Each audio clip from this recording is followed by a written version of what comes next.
श्री गुरु गोविंद साहिब जी जब शाम को अपने आराम स्थान पर विराजते थे तो 5 या 10 सिख दिन रात हर समय सतगुरु जी की सेवा में पहरे पर हाजिर रहते थे। एक दिन आनंदपुर साहिब के नजदीक के गांव में पुतलियों का तमाशा हो रहा था।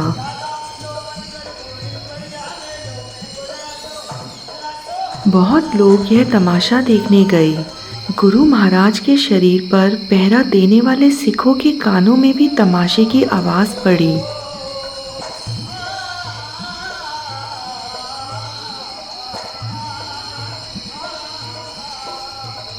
कुछ सिखों ने सलाह की कि गुरुजी आराम कर रहे हैं।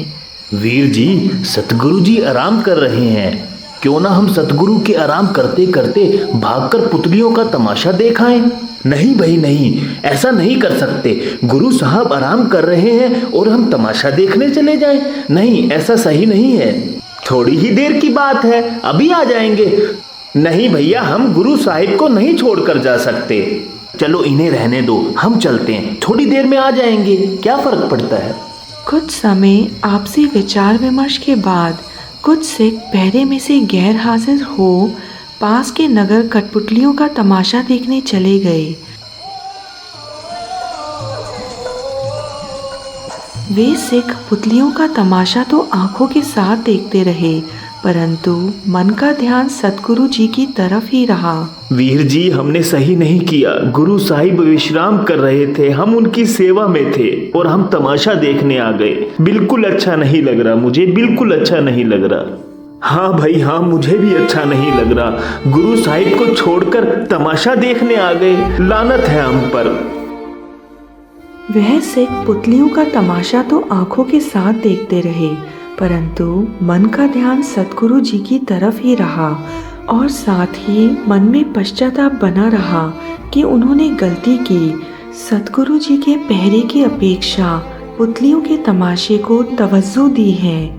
भाइयों, तमाशा तो देखने आ गए, पर पीछे से सतगुरु जाग गए तो हम गुरु जी को मुंह दिखाने लायक नहीं रहेंगे।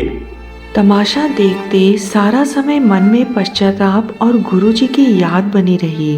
वही जो सिख सतगुरु जी के पहरे पर रुके थे, वह शारीरिक रूप से तो गुरु हजूरी में पहरा दे रहे थे, परंतु उनका मन और ध्यान कठपुतलियों के तमाशे में ही रहा। हम भी चले जाते तो शायद अच्छा होता। हाँ भाई हाँ, चले जाना चाहिए था, हमें भी चले जाना चाहिए था। कठपुतलियों का नाच सिखों को तो बहुत मजा आ रहा होगा। जब भी उनके कानों में तमाशे की आवाज पड़ती, मन गुरु हजूरी से निकल तमाशे की तरफ चला जाता। उनका मन सारा समय तमाशा देखने को हो रहा था। वहीं तमाशा देखने वाले सिख भी तमाशा देखने के बाद पश्चाताप में बदहवास जल्दी जल्दी गुरु हजूरी में पहुंच गए। दिन चढ़ा, सतगुरु जी के दीवान सजे। रात वाले सिख भी दीवान में हाजिरी भर रहे थे। सतगुरु जी ने ऊंची आवाज में कहा, हाजिर गैर हाजिर, गैर हाजिर हाजिर। सतगुरु द्वारा कहे गए यह वचन संगत समझ नहीं पाई। संगत में से कुछ सिखों ने विनती कर सतगुरु जी को इन वचनों के रहस्य के बारे में पूछा।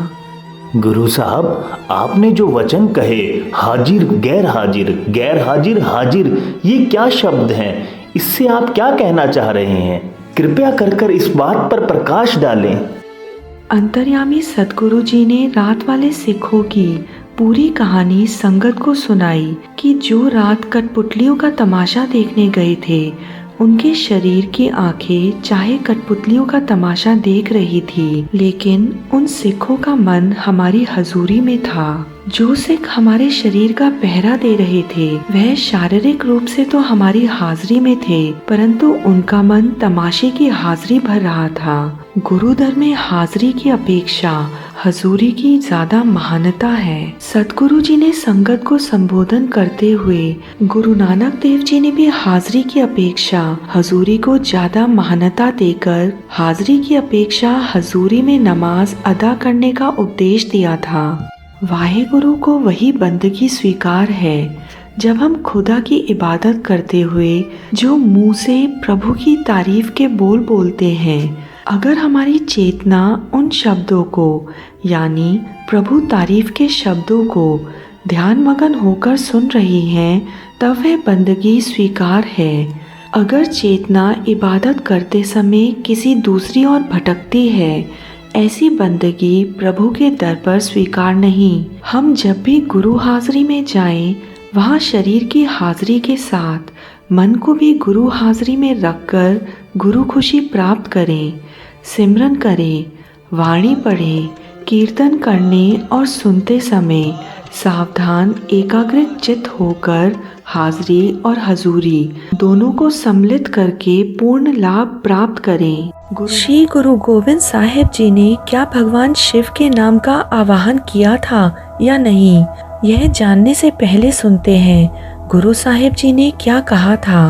देह सिवा बर मोहे है, शुभ कर्मन ते कब हूँ न टरो, ना डरो अर सो जब जाए लरो, निश्चय कर अपनी जीत करो, अर सिख हो अपने ही मन को, एह लालच हो गुण तो उचरो, जब आव की ओद निदान बने, अत ही रन में तब जूझ मरो।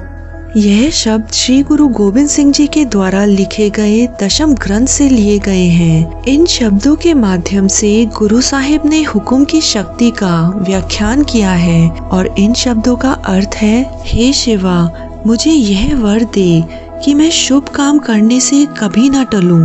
भाव, मैं हमेशा सही काम करूं। जब दुश्मनों से रणभूमि में जाकर लड़ूं तो जरा भी न डरूं, निश्चय ही अपनी जीत प्राप्त कर सकूं और मन को यह शिक्षा दूं कि मुझे यह लालच बना रहे कि मैं तुम्हारे गुण उच्चारता रहूं। जब आयु का अंतिम समय आए तब अति के युद्ध में लड़ता हुआ मर जाऊं। अब अर्थ उठता है कि शिवा क्या है जिनका नाम गुरु साहिब ले रहे हैं, क्या वे भगवान शिव हैं?